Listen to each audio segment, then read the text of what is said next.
Good afternoon. I'm Dan Bates, President and CEO of the Greater Hamilton Chamber of Commerce, and you are joining us in the conversation. Today, our guest is Denise Quinn, retired senior executive for manufacturing, many years of experience, also very involved in her community. She's on the Boys and Girls Club on the board. She's also Port Authority board and also on the board of Fort Hamilton Hospital Foundation. So we are thrilled to have you with us today. Thank you for joining us. In just a moment, Byron Skaggs will be joining us. And he will be facilitating the conversation about the book, To Sell is Human. So hold on for a great conversation. And with that, Byron, it's up to you. Thanks, Dan. And appreciate the opportunity to come and be a part of the conversation again and to help facilitate this conversation with Denise and to talk about a great book that really kind of turns the idea of sales on its head a little bit, and we'll get into that in just a few minutes. But I wanted to get into a couple of housekeeping things before we get into the book, and so I just wanted to make a note. I figured I'll advertise. We've always talked about this at the end of every session. I'm going to talk about it at the beginning, and then I'll bring it back around at the end. But the next conversation in September, we will be exploring the idea of customer service and using the book Uncommon Service. And so be sure to watch for that, sign up, register for Uncommon Service, which will be the next conversation in September. And also, just wanted to mention, if you're online and you're a part of the event, I don't know if you may have logged in anonymously. We would love to get some sort of connection to you, just so we can be able to share back and forth. So if you can share your email with us or tell us who you are. And we have Tiffany with us here, and she's helping to facilitate the online conversations. And so we will have both live interaction with our audience here as well as our audience online. So if you have questions, please feed those into the comment section, and we can have those bits come into our conversation here. And we would love for this to be for all of us to be able to engage and have that conversation together. So this is an interactive thing where we're encouraging you to ask questions or to make comments and to help feed the whole conversation forward. So as we prepare for this, let me just ask that you take a minute and think about the topic of sales today, the topic that we'll be looking at. And I want you to just think about it on a scale of 1 to 10. How engaged do you want to be with this conversation? From 1 being not engaged at all, I'm just doing this to try to maybe, well, I don't know why you would say 1, but if you do say 1, that's okay. Because the other option would be very engaged at a 10. So somewhere along that spectrum, what do you expect your engagement to be during this time? And just take that little number down and write that at the top corner of a piece of paper, or just think about that for a second. Because my next question is this, or statement rather, is to take a minute and prepare your environment to allow you to meet that expectation, to be engaged in the level of engagement that you want to have in your environment. Prepare yourself, whether that's turning off your phone, flipping something over, just kind of clearing everything out so you can actually meet that level of engagement that you want to have. Okay, I think that's everything. Denise, thank you. I really appreciate your willingness to come and be a part of the conversation today. And the book, do we have the book over here? It's Daniel Pink's To Sell is Human. So mine has a few markers in it. There it is. That's astounding. Yeah. So let me begin by just asking you the question. This may not seem like it fits anywhere in the conversation, but okay. when you were a child, what did you want to become as an adult? Yeah, I'm not sure that does fit. I'm going to say it because I thought as a child that I wanted to go into healthcare. Well, maybe it does fit, admin. So I thought I wanted to go into healthcare, and actually pursued a biology degree in college. So I took it further than just childhood, thinking that that was the direction that I wanted to go. However, once I got into college, I realized that sciences weren't necessarily my best subjects, and perhaps what I wanted to do and what I should be doing were somehow different. I stayed on the path and got my biology degree, but I think ultimately when I get into the workforce is when I found out what I really wanted to do. And so what I wanted to be and what I ultimately became, two very different things. Or what I thought I wanted to be. Let's go with that. Sure. And what I ultimately became were two very different things. Sure. So to extend that question a little bit further, you have recently retired. Yeah. So tell us about your career path, because then I have a follow-up question to this, but I want to hear your journey from college then to your recent retirement. So I was fairly fortunate that the college that I went to, an organization did on-site interviews. Shameless plug, it was Miller Brewing Company at the time, and they were looking for, you had to have a science degree in order to get into their entry-level quality. So although sciences perhaps weren't my best grades in college, it was the entry for me to actually have the conversation with the interviewer. So I interviewed. I got a second interview out at the brewery that was nearby, and I didn't hear from them again. And so that was a little disappointing, but less than 3 weeks later, I heard from the other division, the container division. So I actually started my career doing quality checks on empty 12-ounce aluminum cans. Wow. And so I started out in the quality department, and every couple of years with the organization, I got the opportunity to try something different. And that's really where this book starts to come into play, right? Okay. So I was in the quality department and had an opportunity to go into a program that would allow me to work in what was then considered the other side, the dark side, production. And I got into the production department, and that's where I really had greater interaction and ability to influence people. That really started to charge me up. And so I actually continued with the container division, moving into the production side of the business, having greater opportunity to work directly with the people, having more impact on people, because that's really what drove me. And then got the opportunity ultimately to come to Ohio to a brewery. That was my first opportunity when they started the facility here. Then traveled to the state of Washington, state of Texas, back to Ohio. And every couple of years got the opportunity to do something different. Ultimately becoming a vice president of the organization, plant manager in Washington, Texas, and Ohio. But when people would say, what is it you really want to do at work? It wasn't necessarily about being promoted. It was, where would I have the ability to have impact on more individuals and greater influence within the organization? And it didn't mean that I had to be promoted. So lateral moves for, plant manager in Washington, Texas, and Ohio, always learned something different, even though the title was the same. Sure. And so that's really what drove me, was that opportunity to influence and impact, which I found a lot of threads as I was reading this book. Sure. About how certainly I could have done some of that perhaps even better and differently, but certainly also things I could relate to. Yeah. Right. Yeah. So. Well, and that's part of the fun of doing this, is even as I was reading it, I recognize that there are moments where I'm going, my own ability to sell is being influenced by the things that I'm reading with this. It really kind of keeps hammering back. That's why I keep reading these books too, and I love to just then have these conversations. The organization also, I'm sorry to interrupt you, but the organization also went through a time where it actually had a campaign called We All Sell Beer. So it was like, and I think a lot of people were kind of like, what do you mean? What does that mean?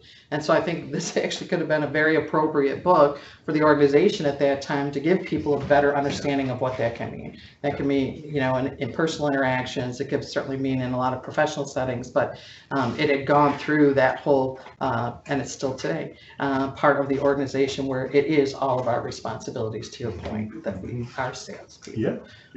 Yeah.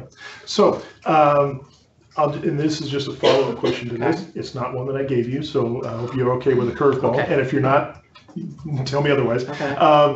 But now that you're stepping into retirement, what do you want to become now? So the interesting thing going into retirement is, if you don't know Vistaprint, right, you can do your own business card, right? So I had to decide what was I going to put on a business card, because I'd been in enough situations where people were asking for my contact information. So I do some stuff with the college that I went to. I do some leadership panels and things. And so I thought, well, what am I going to, I'm going to have to do a business card. So on the business card, I put retired manufacturing executive and community volunteer. And that's really where my energies, people say, wow, do you have a lot of time on your hands? And the answer is no. I think what happened was when I was working, it was, can you attend this? Can you do this? The answer was no, I'm working. And now it's, can you do this? Yeah, sure. Can you do this? Yeah, sure. And then I look at my calendar and I think, oh my God, what have I said yes to? But it's been really exciting, because I can dedicate more time to the community involvement work. So, you know, Dan mentioned the Boys and Girls Club. We've got a lot of things going on there. Port Authority, good news, very busy, right? Economic development driver. So that's been very busy. So now it's about impacting and influencing people, right? And others in a different way than what I did, right? Professionally. Yeah. Well, and that's the premise of the book, is the idea that, like it or not, we are all in sales. The past construct of a salesperson as an actual title, literally, the studies have shown, and this is what Daniel Pink brings out in the book, is that 1 in 9 are technically sales positions. That's kind of across the board throughout the United States. But his argument really speaks to the fact that the other 8 out of the 9 individuals, the majority of them are also in sales.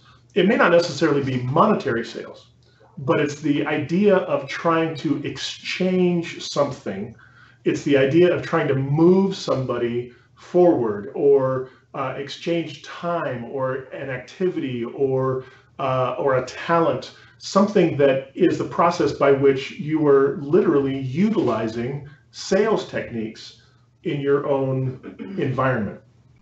It could be how you want to maybe motivate your son or daughter to do something at the house, or it could be, you know, motivating somebody to be involved in community volunteering and those kind of pieces. So that's really what we're speaking to. Is it's yes, it's sales, but it's the construct that we all end up being in sales, and it's, you know, the idea that we all sell beer with the movement there.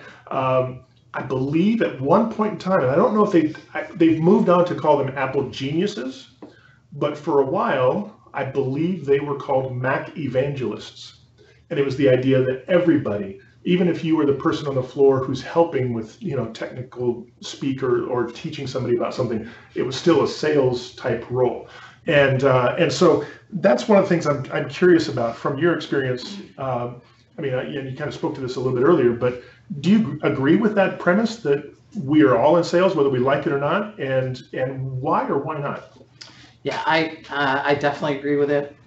One of the reasons I actually wrote like notes on why did I like this book, you know, and some of it is that it was not only that it was relatable experiences that they talked about, but that I could actually identify a real life experience where it said, okay, there it is. Here's a technique I could have used that perhaps would have made me more successful, or wow, I remembered using that, but maybe had no idea why it did work. Sure. And so I also like that they gave you kind of the background of why some of these things work the way that they do. But certainly as I moved up in the management ranks, and by the way, I tend to make a distinction between managing and leading. I think this book has a lot to do about leading, right?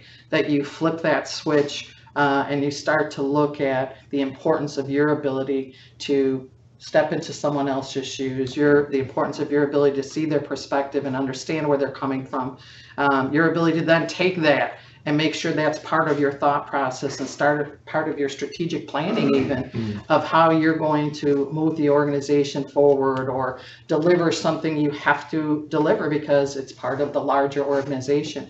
Yeah. And so there was a lot of things in here that to me were extremely helpful. And it doesn't matter if it was, they certainly point out, it doesn't matter if it's a big organization or a small organization. I mean, some of the reason things are the way they are is because of small organizations and the successes that they delivered and really digging into how they delivered it. And so size of the organization doesn't matter, but I am a firm believer in the book. I, like I said, feel I've learned more, things that I can continue to use, but very definitely as I moved in the organization, a lot of my role and responsibility was about how do I move people, right? Because if I move the people, then I move the organization. And so a lot of what I did actually was about moving people. Yeah. And that's, I mean, he makes the distinction in the book that a lot of times when people think sales, they immediately go to all of the negative aspects. A person who is kind of a duplicitous person, two totally different kinds of people. The whole concept of buyer beware, that it was an asymmetrical level of a relationship where and sometimes we even kind of cringe, and I see some nodding heads. The idea that we kind of cringe at this type of salesperson who seems fishy or smarmy, or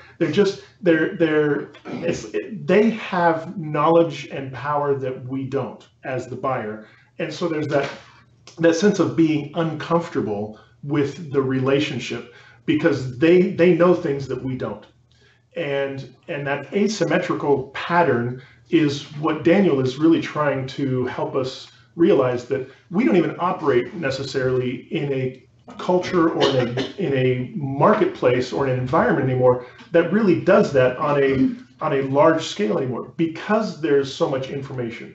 There are so many ways in which the consumer has access to information. It's becoming more and more the seller beware. Reviews. If somebody doesn't do something correctly and they get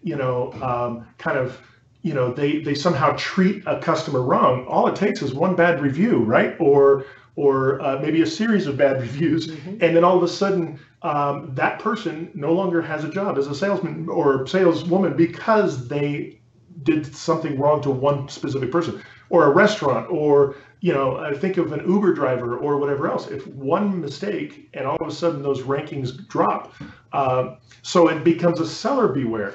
And so what Daniel is really trying to help us work toward is the idea of having some parity in those conversations, and really beginning to sit at a place of level conversation where the buying and selling process truly seeks to be more of a win-win.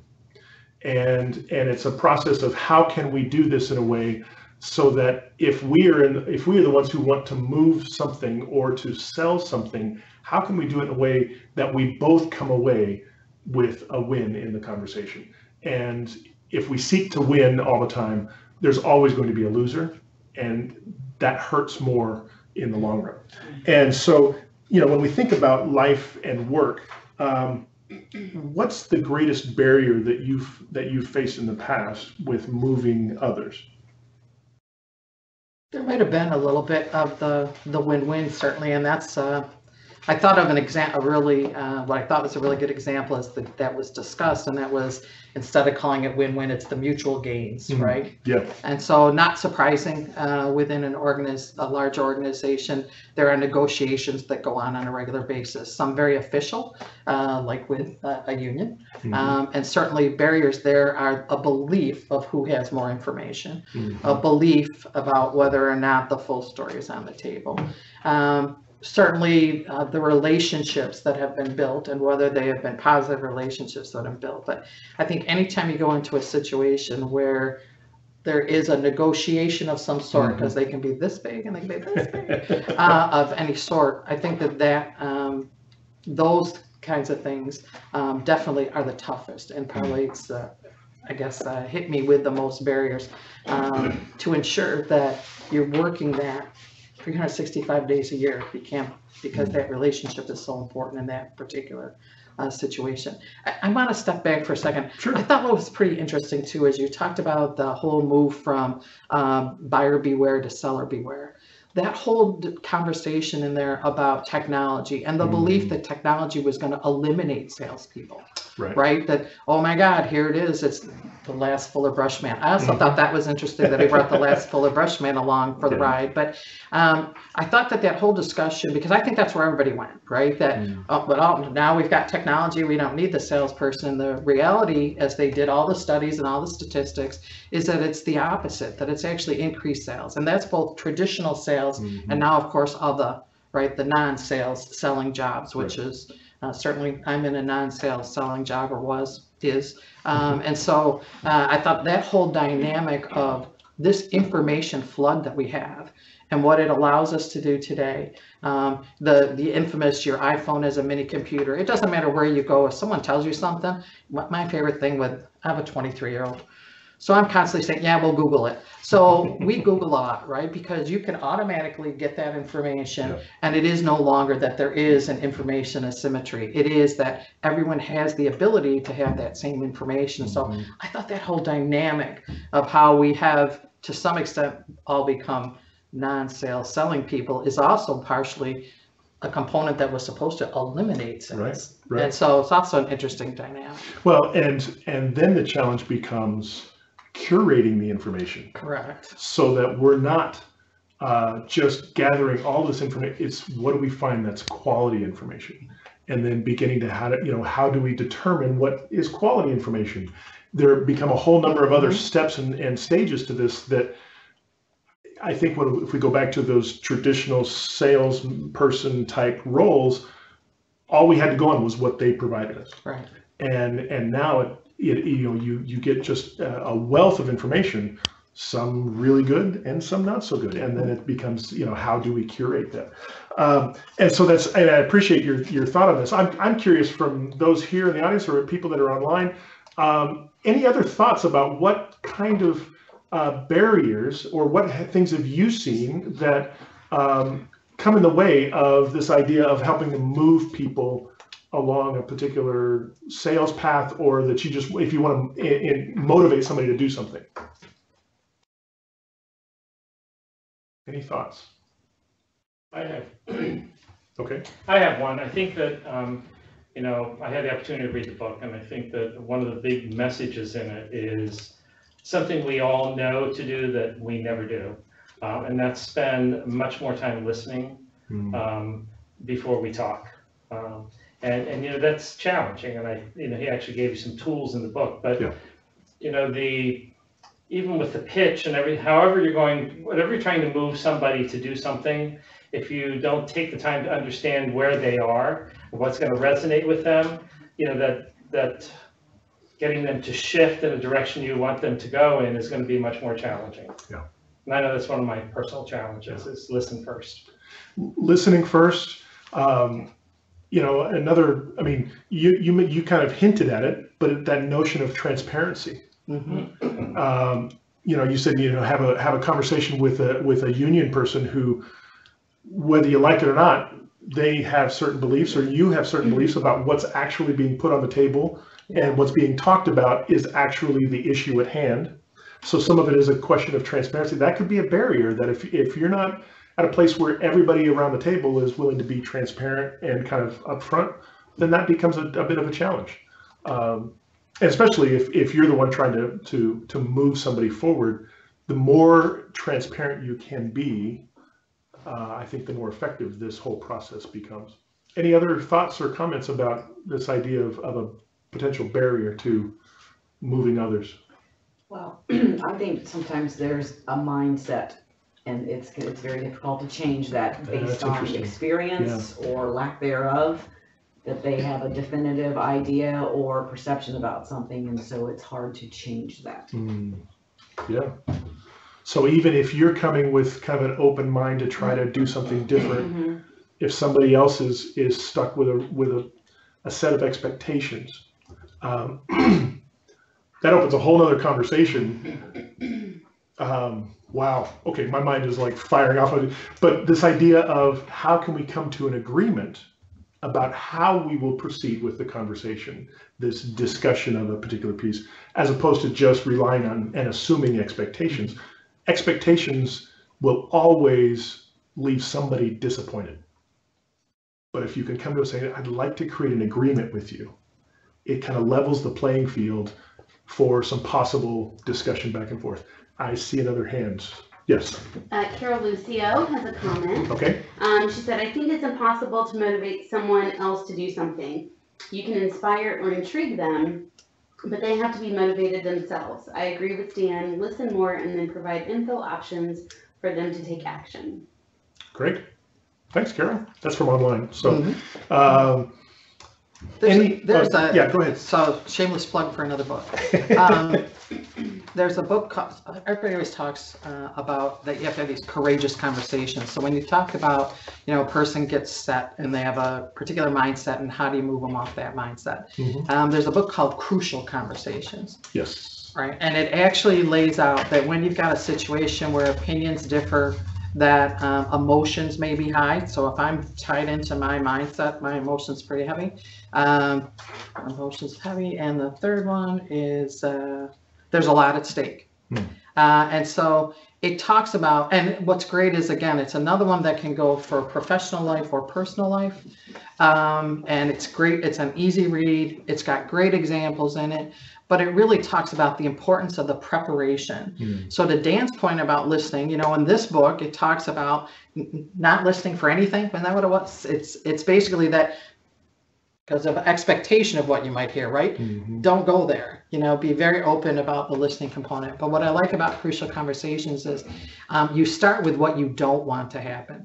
So you don't want to maybe lose trust in the relationship that you have. You don't want this to end up, in a bad place, whatever that might be. So you start with the premise of what you don't want to happen as a result of that conversation and then move towards what you do want to help happen. Not sure that it necessarily breaks the mindset. Listening to Carol and the motivating, whether or not you can motivate somebody versus inspiring or intriguing. I have an example, and I'm not sure where it would fall. And Carol, make sure you come back in and give me some feedback on this. We had a situation where we were trying to get everybody to really jump into sustainability components. So reuse, reduce, recycle. And we had identified an individual who was very passionate about it in the organization. And we gave them 5 years to get us to zero waste to landfill.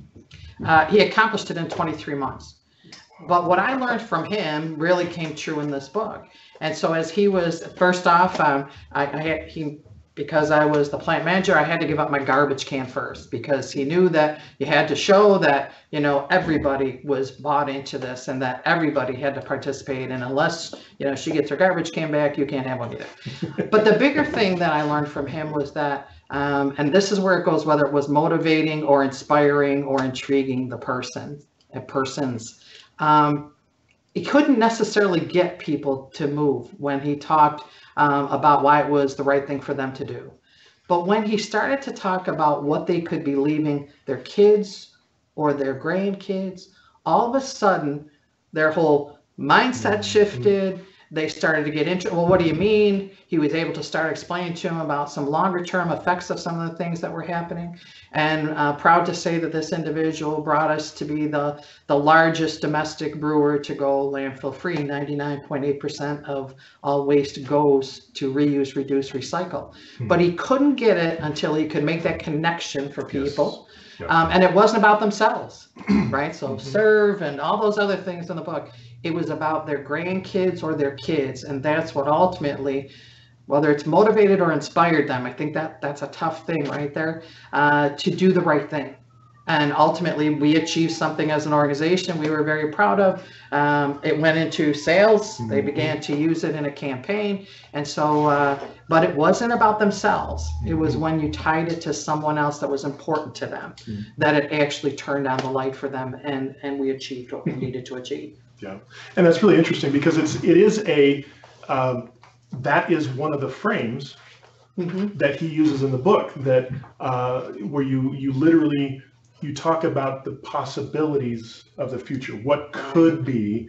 That's a framing that he actually talks about in the book. And I wish we could actually hit on all of these pieces, but there is a portion of the book where he talks about different ways to frame a way to move people. And one of those ways to frame things was in the process of talking about possibilities and the framing of potential. Another example was a possibility or a framing of comparison, of looking at it as, and he used the example in the book of a homeless man who just had the sign, let's hold up this way, that just said, "I am blind." And they watched as people walked by and nobody did anything. And so then somebody else goes, "I think I have an idea. It's just going to be 4 simple words." And he took the sign and he wrote, "It's springtime." And he added that in front of that phrase, "It's springtime and I'm blind." And all of a sudden people realized there's a comparison in what he couldn't see, and they started giving. So there are ways to frame how you discuss things that could be a way to motivate or inspire somebody to do something, to move. It is a process of how do we do that. So some of it is a bit of an exploration even of thinking that process. So let me just throw this out as another question for all of us to think about, but Denise, for you to kind of lead the way in answering this one too, is just take a minute and think about a great sales experience that you've had, whether you were the salesperson or you were the potential buyer. Think about a great sales experience that you've had, and also think about one that was terrible. And what was the difference? What was the difference between those two? So the great one is fairly recent for me. I have a niece, and it's the only niece on my side of the family. So she's kind of special to me, and so we made the decision that we were going to buy her a used car as her high school graduation on to college gift. She's a hard worker. I could give you tons of platitudes about her, but I won't. And so that experience was amazing, and I use it because it's a used car salesperson, but it's an organization up in upstate New York, and actually my husband and my niece had found the car while I was doing something else, and we went back to talk to them and finalize the deal and everything. It's an organization that is the no haggle kind of thing. So the price is the price. So you walk in, you tell them this is how much, that I want to spend and no more. And they call up every vehicle on their lot that would fit your criteria. So that whole thing in the book about that the computer is there for both of you to see. So the computer is there for both of you to see, the screen. And so you go through and then you pick out 7 to 10 vehicles that you want to go out and take a look at. And they went out and they took a look at some cars and they drove some cars and really keyed in on this one vehicle. But it wasn't only all of the work that this individual, and it was a saleswoman, but that the saleswoman did before we said yes to the vehicle, which was extraordinary. But it was also, I went back as we were signing checks and handing over money and doing all the final stuff. And I admit it, she shocked me, right? Because you think about the salesperson, a used car. And she said, "You know what?" She said, "This is your first car and it's your car." And she pointed to my niece. And she said, "So we're going to go through each one of these documents because I want to make sure you really understand what each one of these documents mean." And so she went through the lemon laws, and she went through, what she had to do relative to maintenance with the vehicle. She went through every single document that my niece had to sign to make sure that my niece understood everything. Anytime I need a used car, I'll probably drive to upstate New York to this woman in order to get a vehicle, because I felt that experience was, to me, it was extraordinary, right? You hope that that's what you have all the time. But to me, it felt extraordinary that, and oh, by the way, it was her vacation day. Wow. She came in on her vacation day because she knew this was my niece's first car, in order to sit down with her and go through very methodically, Wow. because you know how many papers you get that you have to sign. She went through each one of those documents. I could not say enough positives to her manager or to anyone else. I don't know that every other salesperson in their organization does it. Maybe it is. You know, we read a couple of examples that they talk about, dark cards and some other things, where these are the kinds of practices that they say are what they want to be about. Yeah. She definitely was a tremendous ambassador for herself, but also for that organization. I've gone back online to see what kind of vehicles they have that I might be interested in. But that was, to me, an incredible piece where she understood, right, my niece's perspective. First car, didn't know anything about any of this. She was now going to own the car, and it was all going to be her responsibility. So what did that look like? Probably she knew the excitement, you know, for getting her first car and all that. But then she took all that, and really what she delivered from a service perspective, to me, was just extraordinary. Just extraordinary. So like that, we'll probably go back. If you ever need a used car, let me know. I'll tell you where to go. But that also speaks to what we mentioned earlier, the seller beware of a potential negative. The good experiences also get talked about.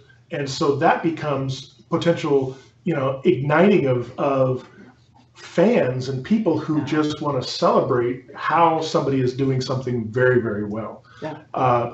Any other thoughts or comments on, or an experience that you might want to share, either positive or negative? Okay. You know, without getting into specific experience, I think, you know, what Denise just described and our experiences I've had, I just had a very negative experience yesterday with a company that shall remain nameless. But the, you know, it's all about whether it's about me or about them. Yeah. And when it's no longer about me, which is what happened yesterday, it was really what they were trying to get me to do. And so my question started out by trying to lower one of my monthly bills. And, you know, it still kept coming back to, they were giving me this great deal, which was actually increasing my monthly bill.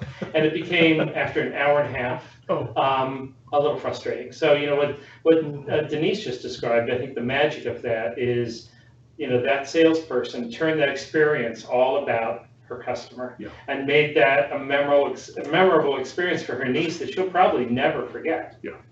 Unfortunately, she may never get that kind of attention again, but, you know, I mean, sad to say, but I mean, you know, she made that a teaching moment, and what a powerful thing to do for your first car purchase. Yeah.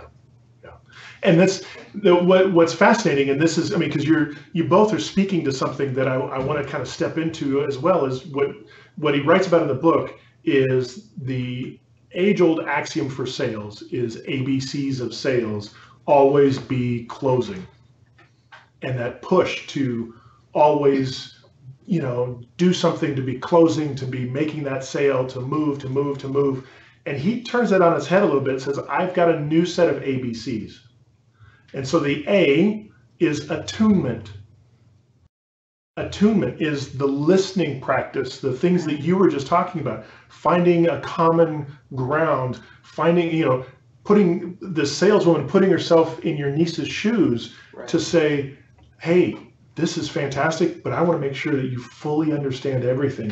And there's an attunement process that, honestly, she'd already sold the car. Right. Yeah. She could have just walked away. Yep. But she took that extra time. And because there's that concept that it's not always just about this sale, there is a future potential that's there as well. So that attunement and listening. I'll get to the B and the C real quick. B was buoyancy, and C was clarity. And so we'll look at those here real quick as well. The buoyancy was, you know, how do you understand someone else's perspective? The buoyancy is how do you remain afloat in the ocean of rejection, because rejection does happen with sales. Whether it's literally moving somebody or trying to sell a product or a service, you're going to get the no's. And then the premium skill of what happens with clarity. And so I want to kind of look at some of these real quick. The attunement aspect really gets down to, when you mentioned the listening, it is that idea of asking more questions, taking time to sit and reflect. One of the examples he used in the book was to go through the process of mirroring or mimicking somebody, and how do you do that so that it's not so that it's completely uncomfortable, but he actually did it through an improv class, which was where he kind of got the whole start of doing something just as if he was standing in or looking in a mirror. And then the other component to that was that conversation that went back and forth, but there was a 15-second pause in between to literally sit and think about what was actually being asked. It actually says, attunement is important for a couple of reasons too, because if you're not attuned, I like mapping the room, by the way. Okay. I'm a big map the room person, who's engaged, who's not engaged, where's information coming from. But I think the attunement component was also interesting, because he said, wouldn't that be something if you spent all your time really trying to engage with Tiffany only to find out that she's not the one making the decision, right? And so making sure that you really do understand what's going on in the room and are very attuned to that, because there also may be some outside impact that just came into the room for some reason that you also want to be aware if you see some kind of shift. So I think the attunement of really being able to map that room and understand who's in the room and what's driving them, and really who is kind of the audience, I guess. And then being able to use that. And if you're listening and thinking, then you can take all that information in and use that to a positive result as well. I don't like saying to your advantage. What's that? I don't like saying the word to your advantage. That kind of gets that smarmy thing again, right? And so it's not that, it's about that is valuable information to have as you're trying to determine the mutual gain. What is it that they're really looking for? And can you help that, make it happen? And it's not just about empathy, and it's not about just the feelings, but it's really trying to attune to their thinking and what is really motivating the decision-making process to try to get to that. So help us just for a second, because you talk about mapping. Yes. He talks about mapping in the book. But for those of us that are here maybe haven't read the book, can you quickly give an example or a demonstration? How do you do mapping, say in a particular meeting, or how does that work? So I'm normally looking for, your perhaps, hopefully you've been very well prepared and there's a lovely agenda, and you present, what the outcome is, what is needed coming out of the meeting, and start to watch. You watch for the head nodding and things like that, right? So people who were engaged, people who could relate. You can start to, I think, from visuals, start to get where you already have some buy-in. You can also, I believe, pick up that lovely think side conversation. Starts to give you some indicators of who aligns with who, and start to pull from those individuals more and more information that you can ultimately use then to help shift the meeting towards hopefully a successful outcome for everyone.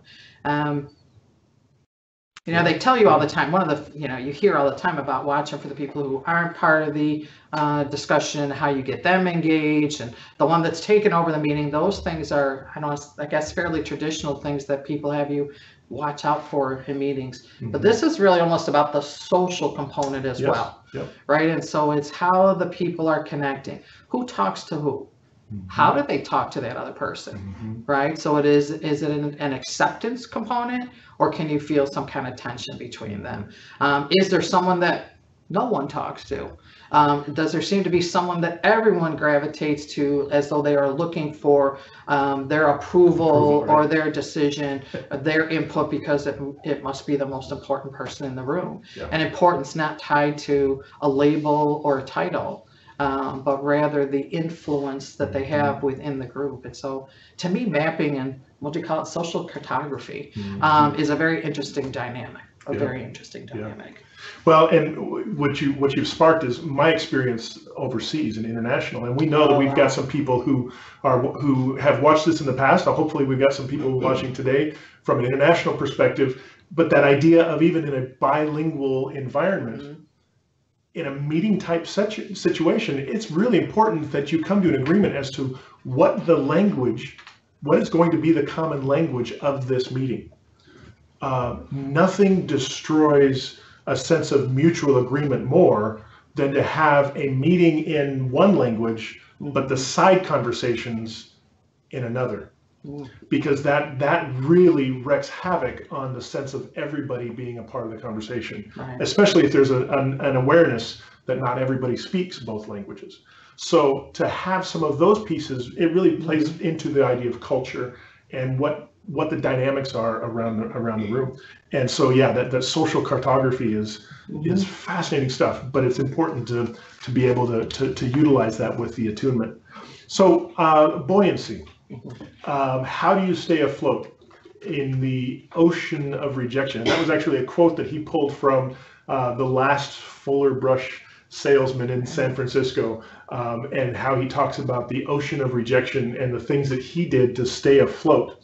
I heard, or actually read something just recently as well, that talks about the yes lives in the land of no's. So you have to be comfortable working and operating in that land of no's to find the yes, or to be comfortable in the ocean of rejection, because that's just becomes a part of, that's the environment. So what are some things that, you know, I imagine in your work, not everybody agreed with you and went exactly the way things, you know, you planned. So what are some things, or what are some tools that he talked about that you thought, oh, you know, I could have used that, or maybe you looked at some of those different tools and were like, wow, I did that. I didn't realize this is actually affirming things that I've done in terms of just how you talked to yourself, or you even mentioned the introvert extrovert scale, the different pieces of how do you hold yourself up when it doesn't seem like you're really getting much of a yes. Yeah. For me, I will openly admit that I can get one positive and I'm good for a while. And I can, an example is that we have a thing, we had at work a thing called second chance letters.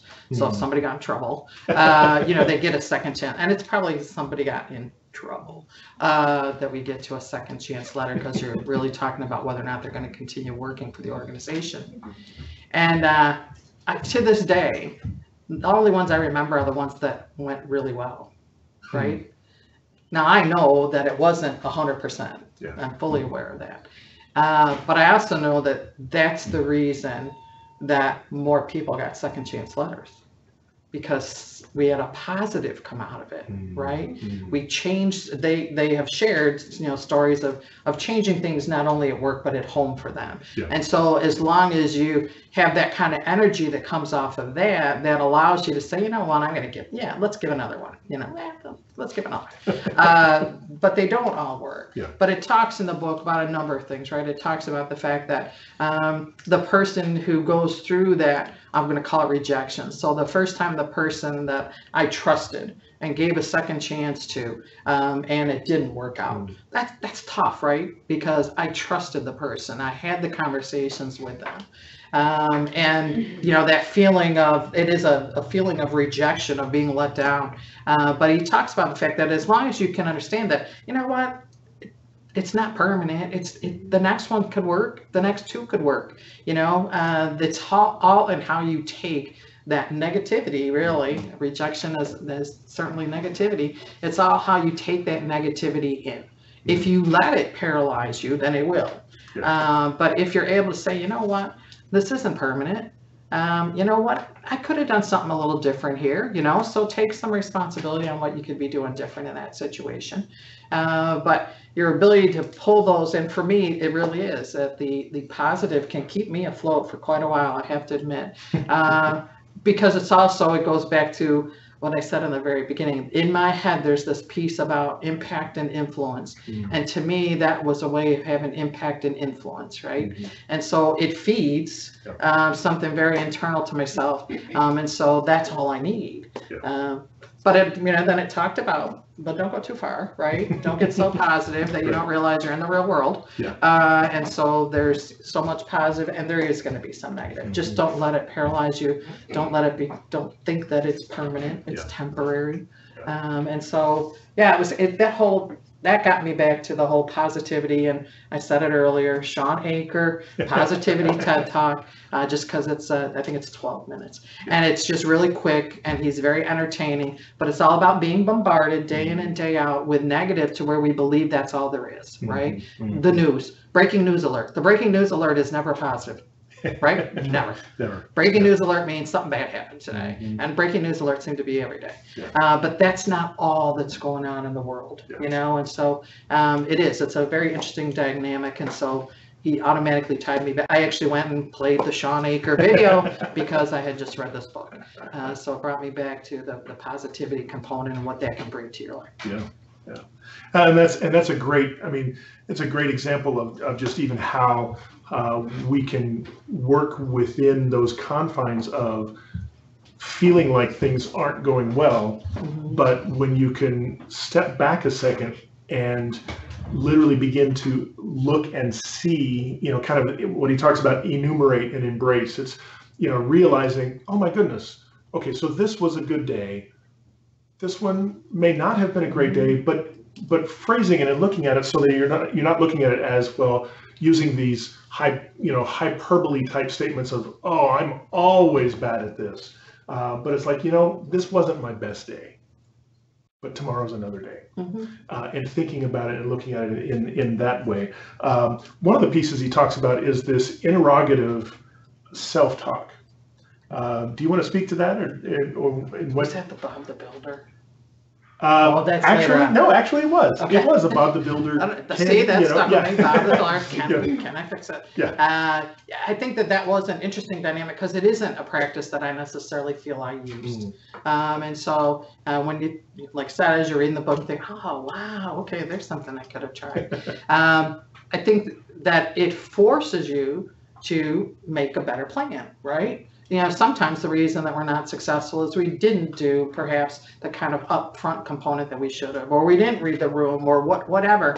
And so I think it can force you. I think it talks about the fact that when you ask yourself that question, what it forces you to do is, number one, to respond. It forces perhaps the individual to respond if it's not with yourself. But with yourself, it forces you to respond. And then that, to an extent, forces you to plan and strategize, which makes you better prepared. So it was a very interesting dynamic, which, like I said, I don't know that I can say I used it necessarily.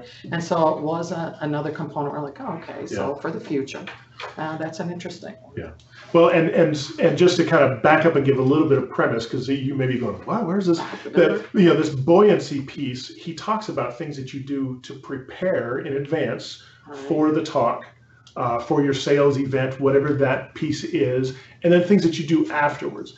And so this piece beforehand, a lot of times you would hear sales training that would say, just, get all the, and some of it is kind of really like super macho, you can do it, and all this kind of, and just, exactly, psych yourself up for the sale. And what he argues is the actually asking yourself, can you do this? That by presenting it as a question causes and allows your mind to begin to think creatively. So it's, can you do this? And why? And then you begin to go back through and you can, itemize the things, and you begin to get clarity over what are the things you can do, so that when you go into the meeting, you're actually prepared, because you've actually been pushing yourself and you have more clarity, as opposed to just psyching yourself up, which just kind of stops. So it is a twist on that. It's not just a statement. It is asking yourself questions about what is it that that really works, and why, and then going into that. And then the post event would be more of the enumerating, embracing, looking at things of saying, oh, well, that didn't go very well, but why? And try to be realistic about it. And understanding that you're going to have no's, and sometimes those no's may not necessarily be right now, but it's not yet. Or even maybe it's an actual offer for a negotiation. And then it's not just simply a flat no, but it's more of a, well, you've mentioned this, and this is where I was struck this as I was working on it. because I did just have recently a conversation where I made a proposal, and what came back was, well, we don't have the budget for that. And I just said, okay. And I was okay with that. I now look at that and I'm going, that was an offer. And I missed it.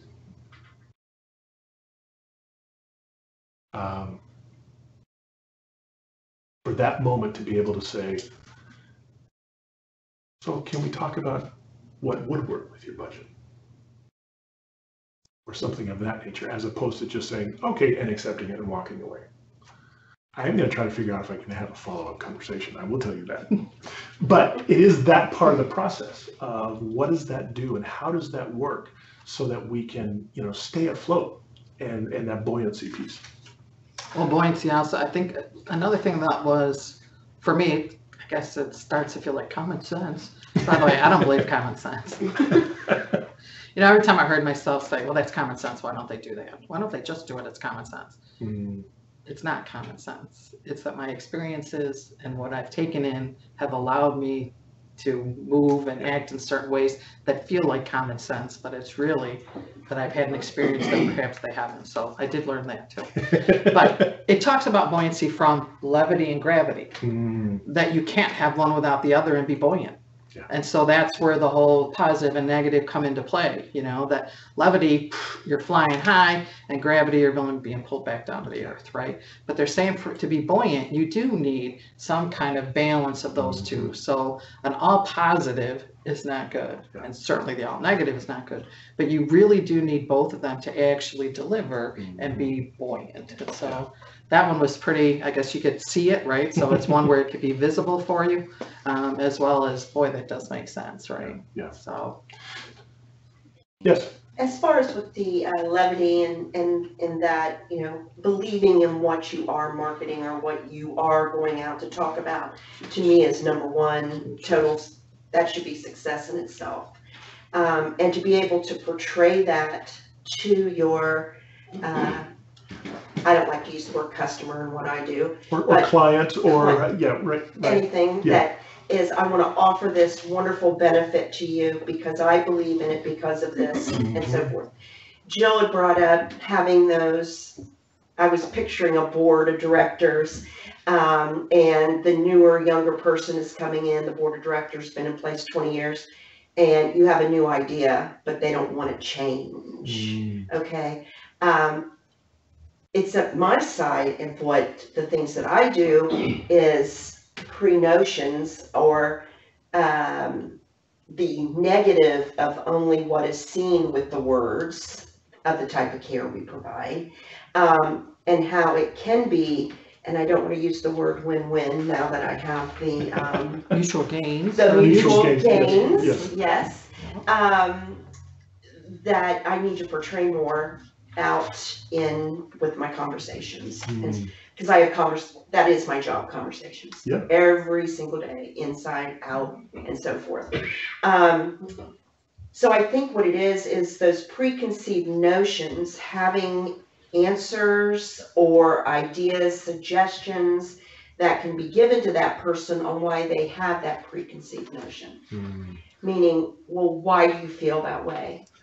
Well, this is what I've seen with so-and-so, and having not really an answer, but some type of solution of why I think it turned out that way. I'd like to believe common sense is still out there somewhere, but I've also seen, a lot of gravity when it comes to common sense, no real buoyancy. It just amazes me at times, like, what are you thinking? Well, we're going to touch on that when we get to clarity. So, okay. but no, go ahead. But I think where my struggle is trying to break through the barriers, and mine are individualized from what everybody else does here in the room, of preconceived notions. Sure. And do you have an out if you don't find what I'm telling you comes to fruition and so forth? I'm right there at that toying, what is my comeback on being able to help them feel more at ease, and so forth. But the whole idea of trying to change those notions is kind of where I get stuck. Right. Or the mud is muddling. Yes. And I've done this forever. Yeah. But every single time that I think about it, and as I'm going in, like you said, you're going in, you've got it planned, you know, I'm Jill the builder, I can do this, you know, and then I hear things by, you know, what preconceived notions and so forth, and I'm like, but I can tell you what it truly is, but does that matter? No, it was someone they believed in, told them this, and so forth. And I struggle with that every day. What's fascinating is one of the things that Daniel mentions in this book is that the education and medical fields, because of the tremendous growth in those particular industries, there is an enormous amount of sales, non-sales sales that takes place in that entire arena around the very thing that you're talking about, of just how do you bring about some potential knowledge and share that in a way that then fosters a change in their pattern of thinking. And so, Dan, did you want to speak to that, or I mean, yeah, be able to let you? This kind of what I was going to ask about kind of goes along with what you were saying. You know, I think one of the interesting things that comes out in the book is the shift and why the sales approach has had to shift. That, you know, in the past, the salesperson, you had all the information, and now it's reversed, where the salesperson does not have all the information, the client does. You know, so that I think what you might be talking about is more managing that information for them. You know, and kind of picking out what is going to be more important and valid for them to make the best decision. So, you know, and I know we talked about that, you know, in the past, that you know, it used to be the salesman held all the cards because they had information the consumer did not have. You know, that has reversed today because everybody comes in as a client, patient, or whatever, and they have researched it, they've, you know, done their homework, and they often have more information than the salesman has. You know, they've become an immediate expert on this one particular thing. So, and right or wrong. Yes. Right. I mean, it was on the internet, it has to be right.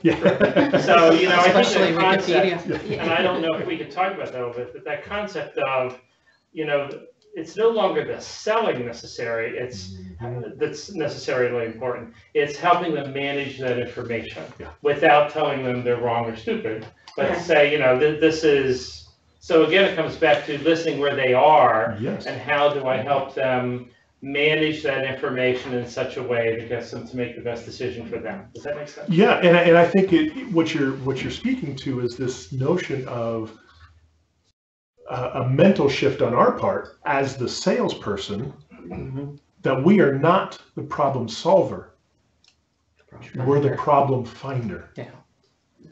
And it's the recognition that when we engage in a conversation, they may be feeling stuck in some way or form or fashion, or there's a pain that's there, whether it's a physical pain or an emotional pain or a mental, you know, always there's something there. So our job is to be the problem finder, to seek clarity, to ask those kind of questions and try to dig into a way that helps them understand with more clarity what they're actually needing. Because of the whole huge amount of information that's available, they're completely bombarded with all these different bits of information, and with all of that, we know there's a complete lack of clarity. And so the answer in many ways is not more options. The answer is a clear choice. And so being able to stick with that and find that niche or that itch or whatever that pain piece is. And so I think that may be part of what we're talking about, is it's for us as the person who is the salesperson, shifting from coming in and saying, well, I'm going to solve your problems, to saying, I recognize that there's something going on here, and let me help you find what that problem is, and then we can discuss how we're going to address it. And I should clarify, the common sense is in my personal side of my life. Sure. Not my, not the people that I speak to on a daily basis. Right, sure. Because everyone has their own thoughts in that respect. Yes, I do not claim to be any kind of clarifier. Yeah, no, clarification. that's great.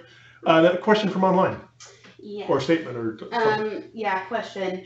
So this person wants to know which part of ABC is managing expectations. I have clients who want the systems we sell to operate for a long time, 10 plus years. Okay. That's what it says. Okay. So I wonder, wow, I've got other questions I would love to clarify that, but that may be the actual C, which is the clarifying. And so we'll call that a good segue. And please, whoever that is, please, if we're not answering that question, please ping us back and give us a little more feedback so we can make sure that we're, trying to address that. But the clarity piece is the C of the ABCs. And it's the idea that and it just kind of what I was just saying, going from that problem solving to being problem finding. And then looking at ways to have some strategies to implement with that. So one of them is this motivational interviewing, which becomes, there are a number of different strategies there, but there are things that you can do where you just keep asking questions. One group encourages what they call the 5 whys, which literally is, and it may sound annoying, but why? And when the person answers that question, so why? And it sometimes will take 5 full whys to really get more clarity as to what's actually needed. So that's one way to be able to do that. There are other ways to begin, and kind of, a lot of it really comes around seeking the best ways to ask questions. And sometimes it's what type questions, or maybe a when type question. Daniel Pink, this is a whole other plug. I haven't read it yet, but he's written another book since this one called When. And he looks at the scientific process of when decisions should be made. And so he really kind of digs into some of these different things. Fascinating author. I think the C works too, because it talks about, at least in the book, it talked about the fact, because they mentioned the 10 years, and it talks about having the ability to help them see things in a fresh and new way, right? And so maybe they have problems, they have issues they don't even know they have, and maybe they're trying to solve something that really isn't what, because it's problem finding, it's not really what needs to be solved. And so I think the clarity component, but I also thought maybe starting a little bit with attunement to ensure that really are matched up in what's going on. And then I do think when the question first came up, I thought clarity, but there could also be a component of attunement there as well. Well, the A and C really, I think, are almost like they're the opposite sides of the same coin. The buoyancy kind of speaks to just how do we stay afloat, how do we, but the A and C are really, really close together, where there's the attunement piece, but then there's also the job that we have to try to seek and find that level of clarity. Another way of seeking clarity is a comparison piece, kind of like what we talked about earlier. How do you frame that conversation so that okay, so you're thinking this as compared to what? So if you're thinking, okay, 10-year plus whatever this might be, as compared to what? So that may be another option to look at. I will steal shamelessly from the organization that came from in the sales department. And they worked with some outside organization and developed selling with beer. And what it really did is it allowed and under the traditional sales titles, it allowed individuals to go into retailers and actually share tremendous amounts of data about that, because the retailer is saying, look, you people in the beer industry are crazy. You're driving us crazy because we can't keep up with how many different brands, and we got the craft and we got the domestics, and we don't have that much shelf space. The shelf space is the shelf space, right? And so you guys just got to back off. What's in here is it. And so to try and get maybe a fresh look at all of that, what could really help their business? How could they sell more? Not just beer. How could they sell more groceries? How could they sell more gourmet, ready-to-go meals? How could they do that? And so they started to, number one, they started to look at how the shelf space was the shelf space. So how do they do setups? How do they do sets? But they included the competitors in the sets, right? So immediately it takes away from, well, you're just here to see what you can do for yourself, right? Took away from that component to say, well, wait a second, they got the craft guy in here, they got the other big guy, what's going on here, right? Probably got them suspicious, I guess. And then they went into the grocery cart data and said, what happens when an individual buys a 6-pack of beer, what else do they buy? And how can you start to do companion sales? How can you start to drive more? You've all probably heard of something called the loss leader, right? You don't want to be the loss leader, but sometimes that's the right thing to do, right? But they shared tremendous amounts of information. And when they were able to show the retailer that, oh my gosh, if I do this one thing, I can now increase my total grocery sales, not just the beer sale, my total grocery sales. So when you start to include your competitors' data, when you start to look at the problem differently and help them get to a different view of what might be going on, that their real problem wasn't that they didn't have enough shelf space or anything that was going on. The real problem was we have to take some responsibility, not doing a good job of matching things up so that you could show them exactly what was selling for them, so that you could show them what was a companion sale for something else almost every single time. And so it was that kind of information that started to drive, and we get testimonies all the time about that tool that was developed and how much it did for the retailer, not just on beer sales, but in sales in total. And now all of a sudden, right now they trust you more. Now they allow you to actually reset the entire shelf, not just your product, but everybody's product, because they trust you and believe that you're actually looking at what's best for their business, not just what's best for you. What's interesting is he makes this connection between irritation versus agitation, and it kind of speaks to this. The irritation would be if you're the buyer, and somebody comes in and they just keep hammering, well, you just gotta, you gotta give us more shelf space. Just you gotta give us more stuff, space, carry my stuff. And that just becomes irritating for the buyer. They're gonna stop at some point, or they're just gonna be like, I'm done, right?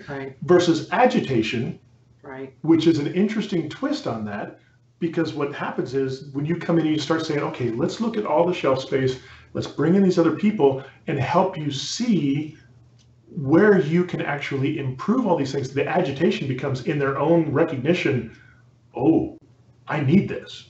They get fidgety and agitated because they've actually begun to recognize, I need to make this decision because this is going to help me, versus I don't want to talk to anybody because I'm irritated by all the, so it's a irritation versus agitation. Are we close to? Can you read that question again? I want to make sure. They actually responded that they've answered their question. Okay, good. Yeah. Thank you. Woo, yeah, all right. So any other thoughts or comments on that piece? I'm very conscious of time, so I want to make sure that we are touching on a couple other things just real quick as we're wrapping up. But any comments or thoughts? I don't want to leave anybody behind either, so. Going once, going twice. Okay, the concept of rising above the elevator pitch.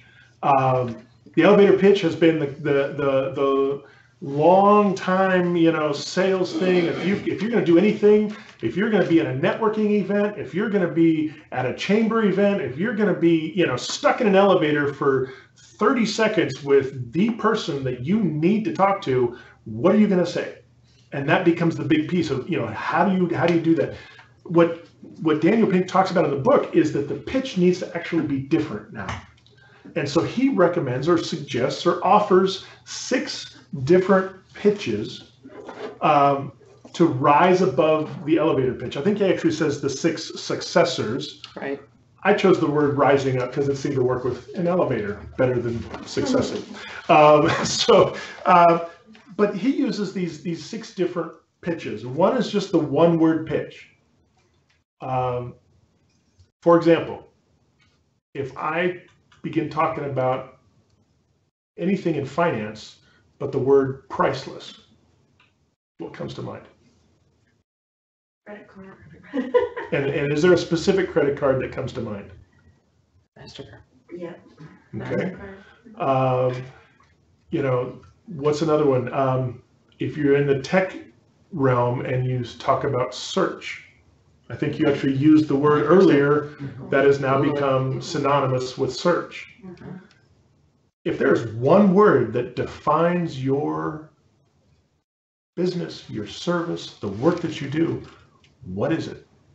And he literally, he encourages, start by writing a 50 word and then cut it out and go down to 25 words and narrow it down to what is the one word that defines what you offer, what you do, who you are. Another one is the question pitch, is framing it in a question of just, you know, rather than having it always being a statement, but asking it as a question. The rhyming pitch. This is my favorite is the gummy bear company Haribo from Germany. They have yeah, you're seeing a little squishy. The commercials. Okay, another side note, you know, they've got huge ones too. Do you know that? Oh my goodness. Anyway, so but Haribo literally does a rhyme. Some of their ad campaigns, they have a rhyme in every different language where they advertise and market their material. So what they write in English is completely different than what they would write in French or Spanish or German or whatever else, because they focus on the rhyme, because they know that that's a connection, that's a pitch. A subject line pitch. What is something that you could throw out in an email and test that? And it, you know, may not always be the short and pithy, but maybe it's, you know, I mean, what do we call it now? Clickbait.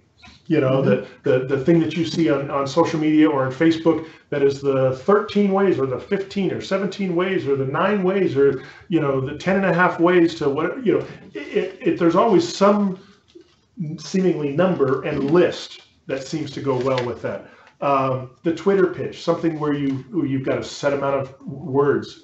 And then the Pixar pitch, which was a unique one, but he basically used the model of any Pixar movie, and you see kind of a set formula in there. And so that's what he encourages to think about. And literally taking your business, your service, whatever you're selling, and run it through all of these different pitches, because you may use different ones at different times, not just to be stuck on one particular one. I thought what was kind of, I'll call it fun, what was kind of interesting is that he actually took the Pixar pitch and put it to the book.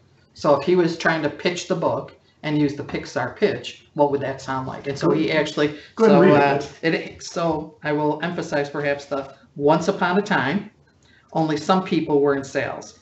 Every day they sold stuff, we did stuff, and everyone was happy.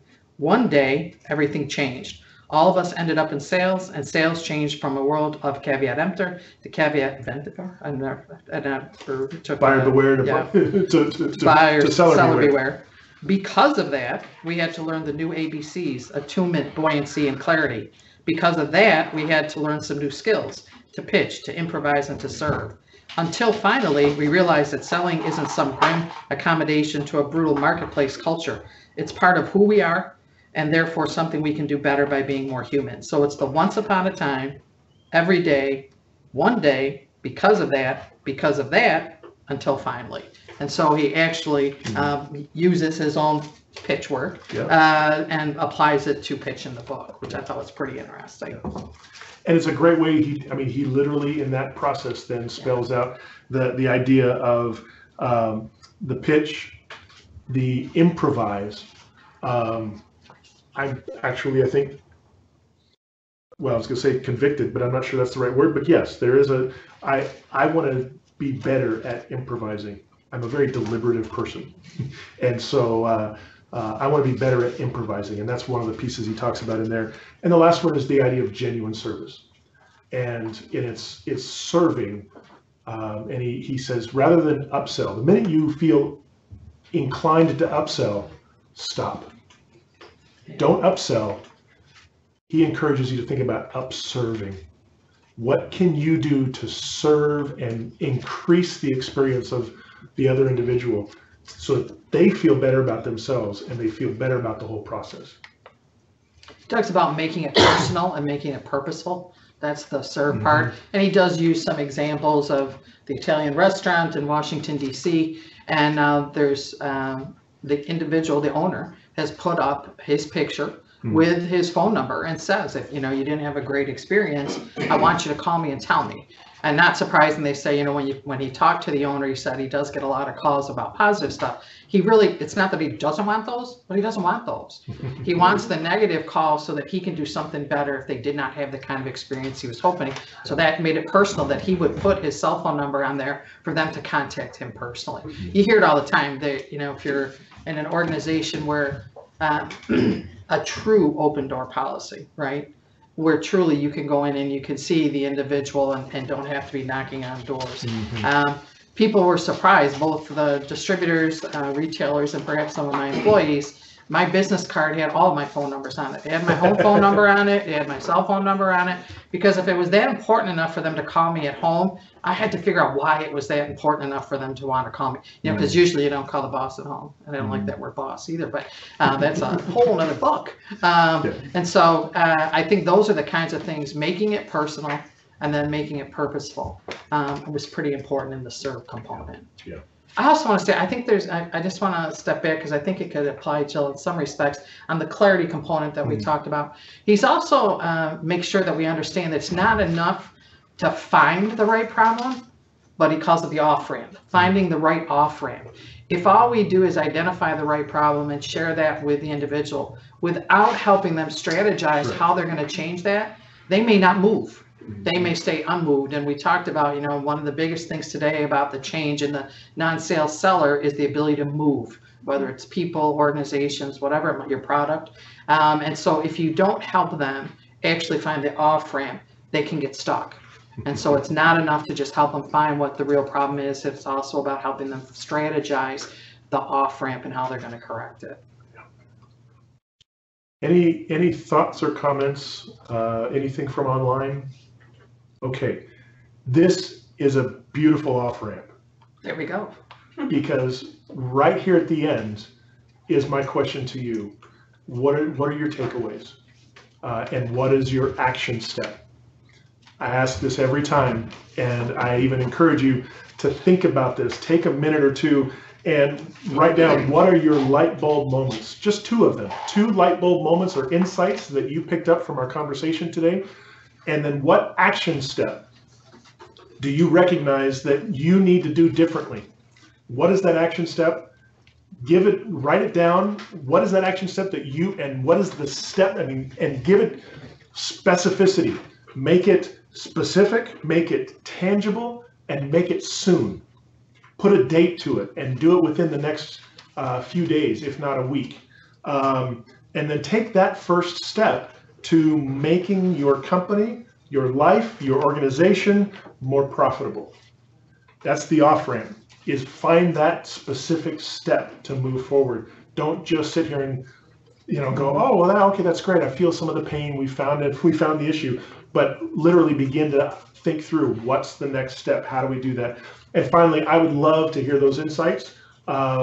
This is a big part of what I do, is I love to be able to help find those problems and then help you begin to navigate and map out your next steps and the success for you moving forward. And I realize that even with the best of intentions, even with those best of intentions, we're going to leave here, and I think I already heard somebody's phone buzzing. We're going to have phone calls. We're going to have emails. We're going to have all those things that pop back up, and they will distract us and take us away from the very things that we truly intend to make different right now. So I'm going to give you a little bit of a challenge and a little bit of a press, and that is, in the next 3 hours, email your insights or your action step, actually both. I'd love to. What are your insights? What did you learn from today? Or what are your action steps? What is that action step? Email that to me, and I'll respond to you in the next day. I'll send you a link where you can then sign up for and just register at a time that's convenient for you for a scheduled coaching session with me. And I would love to be able to help you take that action step and literally build on that for the next set of steps and give you a tangible plan moving forward after the cutoff. So that's for 3 hours. We're almost at 1:30 Eastern Standard Time. So 3 hours. Send that to me and I'll send you a link, and we'd love to schedule an appointment.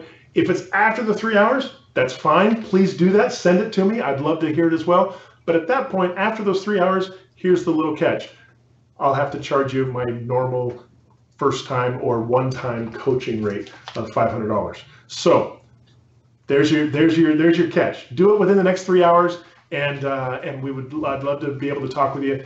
Either way, I hope you have been able to gather a few things, collect a few things that will be helpful for you. And Denise, thank you. Really appreciate the chance to have you and to be able to have the conversation with this. And from your perspective and background, how that's worked for you. And for all of you that are watching either online or here in person, thanks so much for joining us today. Have a great afternoon.